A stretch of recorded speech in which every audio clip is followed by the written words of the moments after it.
Doge is officially dead. The Department of Government Efficiency, as you guys know and remember, Elon Musk's pet project with the Trump administration to, quote, cut fraud, waste, and abuse from the federal government, even though we haven't seen any arrests or anything of that nature related to the supposed fraud that they found. But in a breaking news statement from Scott Kupor to Reuters, he announced today that the department, quote, doesn't exist and it is no longer a, quote, centralized entity. So, official word from the administration that Doge is done for. And if you guys will remember, they initially started with a $2 trillion target for their cutting of spending, which was quickly revised down to $1 trillion. And as of now, as it stands, about 10 months into the operation, they barely scratched the surface of around $200 billion cut, and even that number is highly disputed and debated. So, not much to show for the efforts. Mike, what do you think about the official ending of Doge? I think it's good. It's been nothing but a disaster since day one. There was a lot of potential if it was handled correctly, but it's been, like the expression says, a bull loose in the china shop. It's just been recklessly destroying things. So to see that incompetency sort of reined in finally is good. Elon Musk jumped ship a few months ago after the Tesla stock was tanking and stockholders were strongly pressuring him to come back and focus on Tesla instead. But even after he's gone, there's still been some work done by Doge, but it's just been getting more and more quiet as things go on, and it sounds like it's completely phased out now. One thing that I do want to talk about, though, is how this is just one more promise from the Trump administration that I hope MAGA is paying attention to, because he promised, like, hey, we're going to come in, we're going to cut fraud, waste, and abuse. We're going to show how, like, the Biden administration wasted all this money and whatnot. And even one of the big scandals was, like, this thing with Social Security and how we're paying all these dead people and blah, blah, blah. And that turned out to be bogus because it was more of a syntactical thing, something to do with, like, default dates put in and whatnot. So, like you mentioned, there's not been any arrests. We've had all this fraud found. But there's not been any arrests. We've had all this waste. Like, oh man, look at all these wasteful programs. USAID gutted purely because of waste. Meanwhile, Trump is literally, I think I saw just yesterday that Trump is going to be spending government money to update the golf course here at Andrews Air Force Base. So talk about waste, like, what are we doing here? Not to mention all the days that he spent playing golf and whatnot and all these other wasteful programs. Yeah, not to mention the Pentagon budget that wasn't even touched with a 10-foot pole. I mean, that's one of the most uh, bloated, inflated parts of the budget, and they didn't even glance at it, let alone, look at any cuts there. And they also cut a lot of good things. They cut pediatric cancer research. There was that whole scandal with the Ebola. They cut the Consumer Finance Protection Bureau, which is supposed to be looking out for the American consumers and credit card, scams and stuff like that. They cut that.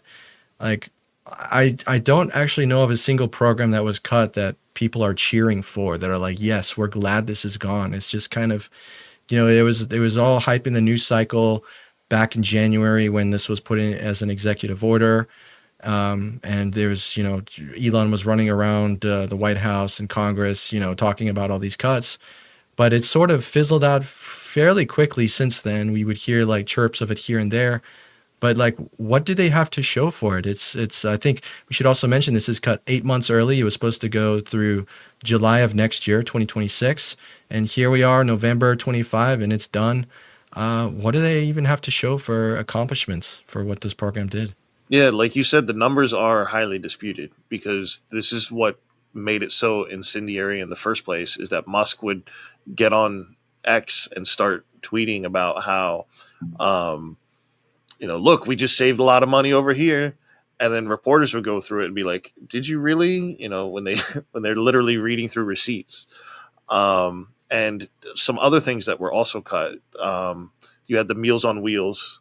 You also had, I believe there was cuts to air traffic controllers that were made. And now after this government shutdown, everybody's been talking about, hey, we need more air traffic controllers, blah, blah, blah. So that could have easily been part of the problem during this shutdown. And then I would say another very famous story was this one that involved like our nuclear program, like our nuclear missile program, where they cut these very technical, like specific people. And then after they cut them, they realized, oh man, we need to rehire them. But I think there was something so incompetently handled there where they couldn't even figure out who these people were for like a while. So it's just one thing after another, after another, after another. And don't even forget, there was also that huge scandal with the tell me what you did this week email, where he threatened to cut people if they didn't tell him what they were doing in the government. And then not only was that a problem in and of itself, but you also had DOJ and the FBI and other select, I think, intelligence agencies, specifically like from the Trump administration, telling their employees, like, don't respond to this email because it's a matter of security. Like, you can't tell him what you're doing, but if they don't, then he could fire them. So there's just been all this like internal chaos literally from day one. I definitely think Musk was at the center of this firestorm that was just setting fire to everything around him.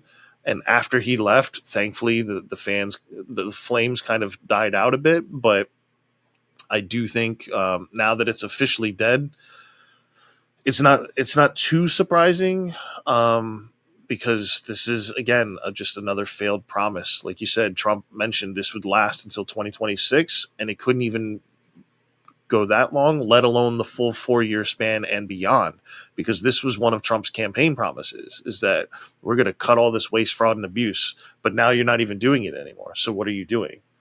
Another huge failure that I just remembered as you were talking was the $5,000 checks that we were all promised as part of the cuts. So what happened there? Like, all this money that was saved according to the Doge numbers that they were released, and Elon's promising these dividend checks would go out. That quickly, once he made that statement, I think a lot of people were like, perked their head up, like, yeah, that sounds interesting. At least we're getting something for this, because it seems like we're not getting anything else. Nothing that you're doing is affecting our lives positively. I mean, I think the cutting of the air traffic controllers was like part of a DEI effort. And then they realized that, oh crap, we can't actually let go of these people. And they quickly rehired them back, as we saw recently with the government shutdown, the effect that can have. There seem to be no positive effects of these quote unquote government spending cuts.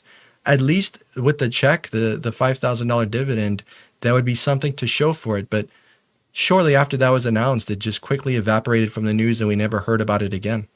Yeah, absolutely. And I think what's also interesting to note too is not only did they promise it would be a $5,000 dividend or whatever, but even on Doge's website right now, it says that the savings per taxpayer is only $1,300. So again, it's an overpromise with an underdelivery, and this has just been. Not only has it been a staple of Doge, but it's also very Elon Musk. Elon Musk has been talking about going to Mars for like decades now. He's been talking about robots. So this idea of hyping people up, getting people excited, and then, after the hype kind of fades away, you don't really have anything to show for it, and people sort of, move on. This has definitely been like a normal thing with Musk. Yeah, we were supposed to like not have steering wheels by now.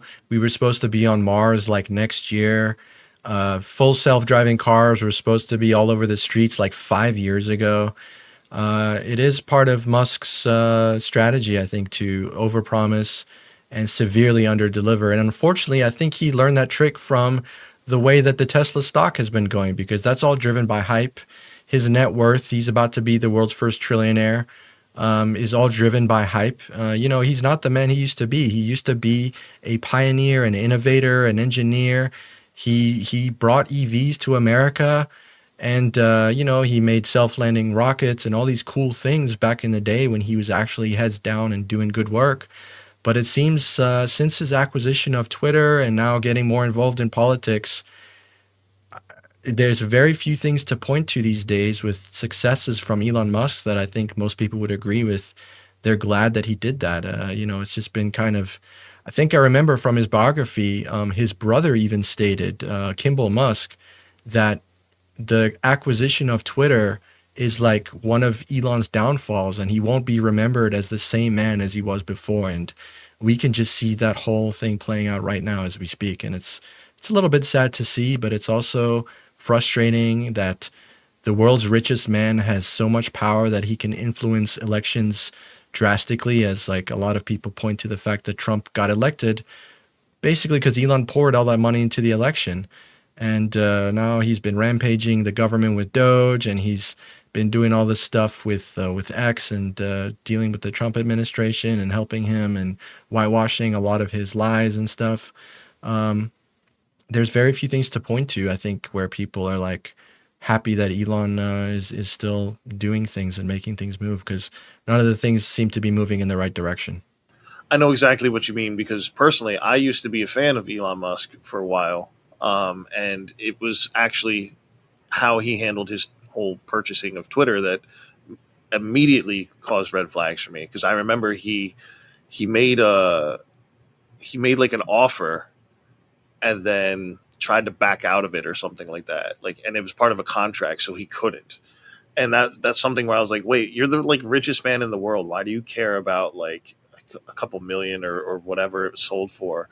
Um, so that was a red flag. And then once that happened, and seeing how he's just kind of destroyed Twitter made me go, man, okay, he's been good at these other things like SpaceX and whatever, but Twitter not so much. And then when he got involved with Doge, it's like a walking nightmare where not only is what Doge doing destructive, but he's having these like really odd appearances in the Oval Office and in these cabinet meetings where he's clearly like on ketamine the whole time and like staring at the ceiling and looking lost and whatnot. And he's bringing his kid there, and it's just very odd behavior. And then not to mention the famous like chainsaw cringe moment. I think that was CPAC, I think. So he's definitely gotten more radicalized and more political through Twitter. Um, and let's keep in mind that another important facet to Elon Musk is, although I think he does have a firm allegiance to America, he seems invested in America in terms of wanting America to succeed or wanting America to be shaped by him or whatever. He's also got his eye on other countries as well, like Germany in particular. He's been doing a lot of campaigning for the AfD over there, which is basically the neo-Nazi party. So there's a lot to definitely keep an eye on with Musk, as well as his let's not forget the good old "my heart goes out to you" moment as well. So let's not forget that Elon's pretty much just been like a walking nightmare since day one of this administration, with just broken promises, under deliveries, and Doge closing early is just one more nail in that coffin.